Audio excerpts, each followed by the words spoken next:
ओम श्री साई नाथाय नमः। अध्याय 15। इस अध्याय में हम इन निम्न विषयों के बारे में जानकारी हासिल करेंगे। नारदीय कीर्तन पद्धति, श्री चोलकर की शक्कर रहित चाय और 2 छिपकलियां।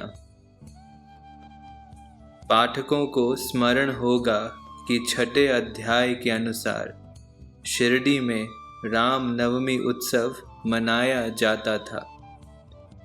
ये कैसे प्रारंभ हुआ और पहले वर्ष ही इस अवसर पर कीर्तन करने के लिए एक अच्छे हरिदास के मिलने में क्या क्या कठिनाई हुई, इसका भी वर्णन वहाँ किया गया है। इस अध्याय में दास गणों की कीर्तन पद्धति का वर्णन होगा। नारदीय कीर्तन पद्धति। बहुधा हरिदास कीर्तन करते समय एक लंबा अंग रखा और पूरी पोशाक पहनते हैं।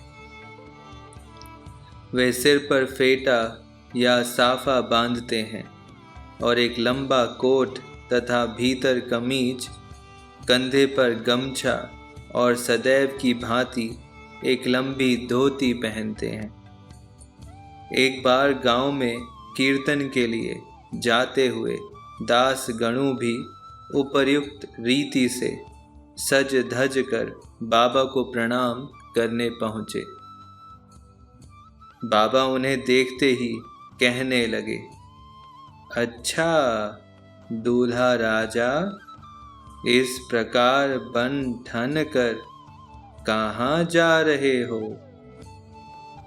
उत्तर मिला कि कीर्तन के लिए।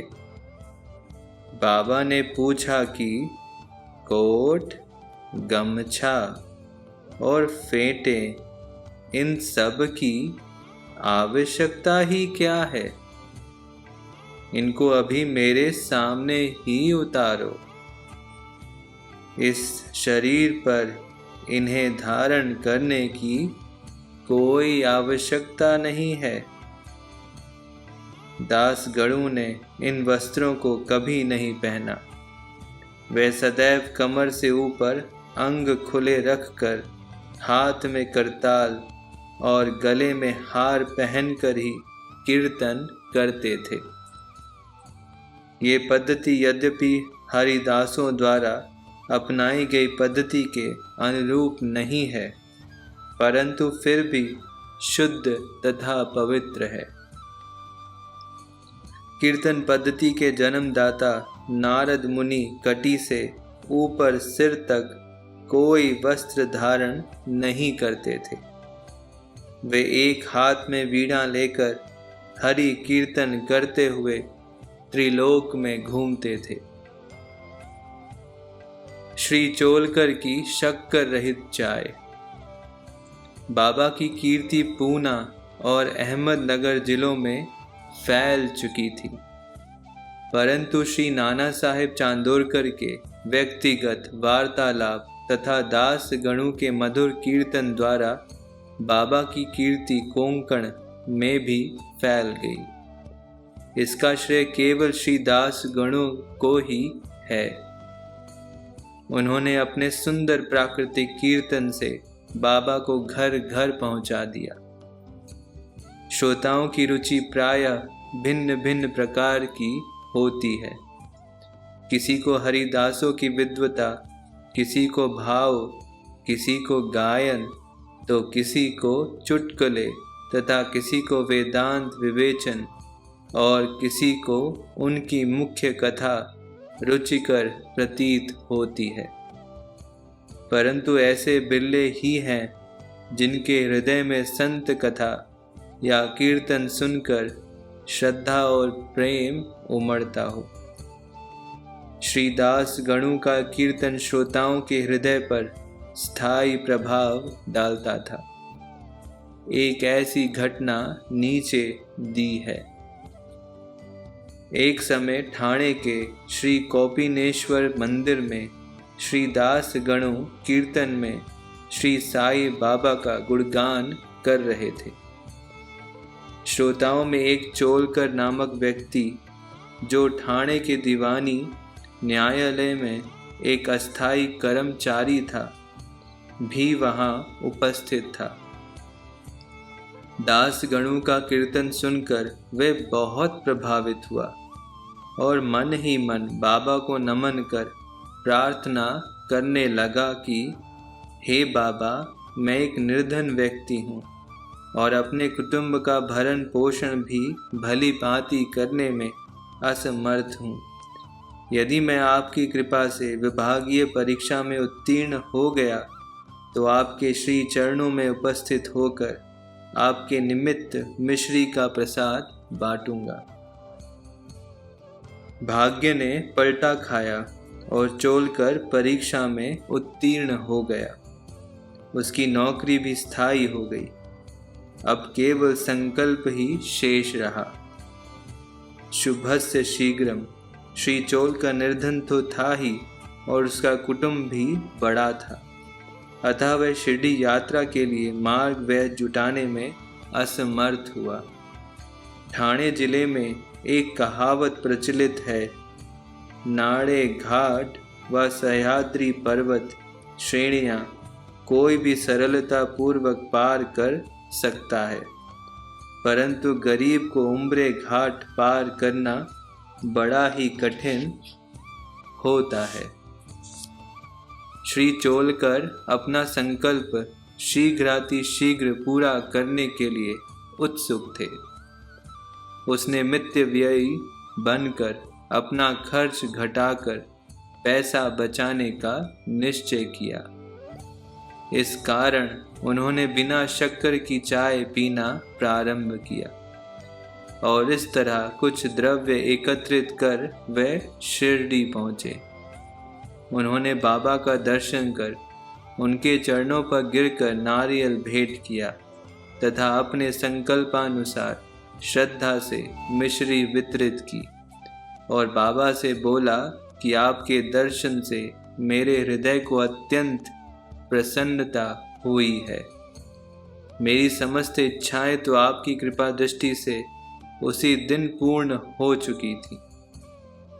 मस्जिद में श्री चोलकर का आतिथ्य करने वाले श्री बापू साहेब जोग भी वहीं उपस्थित थे। जब वे दोनों वहां से जाने लगे तो बाबा जोग से इस प्रकार कहने लगे, अपने अतिथि को चाय के प्याले में अच्छी तरह शक्कर मिलाकर देना। इस अर्थपूर्ण शब्दों को सुनकर श्री चोलकर का हृदय भर आया और उसे बड़ा आश्चर्य हुआ। उनके नेत्रों से अश्रु धाराएं प्रवाहित होने लगी और वे प्रेम से विहल होकर श्री चरणों पर गिर पड़े। श्री जोग को अधिक शक्कर सहित चाय के प्याले अतिथि को दो। ये विचित्र आज्ञा सुनकर बड़ा कौतूहल हो रहा था कि यथार्थ में इसका अर्थ क्या है। बाबा ने उन्हें संकेत किया था कि वे शक्कर छोड़ने के गुप्त निश्चय से भली भांति परिचित हैं। बाबा का ये कथन था कि यदि तुम श्रद्धा पूर्वक मेरे सामने हाथ फैलाओगे तो मैं सदैव तुम्हारे साथ रहूँगा। यद्यपि मैं शरीर से यहाँ हूँ, परंतु मुझे 7 समुद्रों के पार भी घटित होने वाली घटनाओं का ज्ञान है। मैं तुम्हारे हृदय में विराजित तुम्हारे अंतरस्थ ही हूँ, जिसका तुम्हारे तथा समस्त प्राणियों के हृदय में वास है। उसकी ही पूजा करो। धन्य और सौभाग्यशाली वही है जो मेरे सर्वव्यापी स्वरूप से परिचित है। बाबा ने श्री चोलकर को इतनी सुंदर तथा महत्वपूर्ण शिक्षा प्रदान की। दो छिपकलियों का मिलन। अब हम दो छोटी छिपकलियों की कथा के साथ ही ये अध्याय समाप्त करेंगे। एक बार बाबा मस्जिद में बैठे थे कि उसी समय एक छिपकली चिक चिक करने लगी। कौतूहलवश एक भक्त ने बाबा से पूछा कि छिपकली के चिकचिकाने का क्या कोई विशेष अर्थ है? ये शुभ है या अशुभ? बाबा ने कहा कि इस छिपकली की बहन आज औरंगाबाद से यहाँ आने वाली है, इसलिए ये प्रसन्नता से फूले नहीं समा रही है। वह भक्त बाबा के शब्दों का अर्थ ना समझ सका, इसलिए वह चुपचाप वहीं बैठा रहा। इसी समय औरंगाबाद से एक आदमी घोड़े पर बाबा के दर्शनार्थ आया। वह तो आगे जाना चाहता था, परंतु घोड़ा अधिक भूखा होने के कारण बढ़ता ही ना था। तब उसने चना लाने एक थैली निकाली और धूल झटकारने के लिए उसे भूमि पर फटकारा तो उसमें से एक छिपकली निकली और सबके देखते देखते ही वह दीवार पर चढ़ गई। बाबा ने प्रश्न करने वाले भक्त से ध्यान पूर्वक देखने को कहा। छिपकली तुरंत ही गर्व से अपनी बहन के पास पहुंच गई थी। दोनों बहनें बहुत देर तक एक दूसरे से मिली और परस्पर चुंबन व आलिंगन कर चारों ओर घूम घूम कर प्रेम पूर्वक नाचने लगी। कहाँ शिरडी और कहाँ औरंगाबाद। किस प्रकार एक आदमी घोड़े पर सवार होकर थैली में छिपकली को लिए वहाँ पहुँचता है और बाबा को उन दो बहनों की भेंट का पता कैसे चला। ये सब घटना बहुत आश्चर्यजनक है और बाबा की सर्वव्यापकता की द्योतक है। शिक्षा। जो कोई इस अध्याय का ध्यान पूर्वक पठन और मनन करेगा, साई कृपा से उसके समस्त कष्ट दूर हो जाएंगे और वह पूर्ण सुखी बनकर शांति को प्राप्त होगा। ओम श्री साई नाथाय नमः। जय साई राम।